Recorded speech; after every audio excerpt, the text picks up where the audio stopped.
அன்றைய தீபாவளி சிறப்பாக இருந்தது.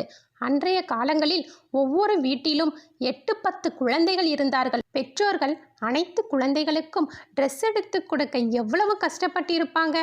ஆனாலும் அத்தனை பிள்ளைகளுக்கும் துணி, பட்டாசு வாங்கி கொடுத்தார்கள்.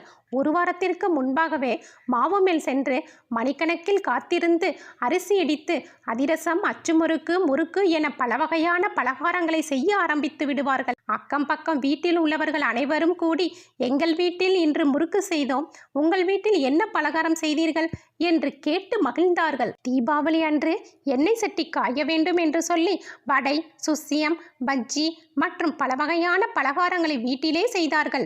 விடியற்காலையில் எழுந்து அனைத்து குழந்தைகளையும் எண்ணெய் தேய்த்து குளிக்க வைப்பார்கள். குளித்த பின்பு வீட்டின் பூஜை அறையில் விளக்கின் முன்பு வீட்டில் செய்த பலகாரம், அனைவரின் புது ஆடைகளையும் வைத்து குடும்பமாக வழிபடுவார்கள்.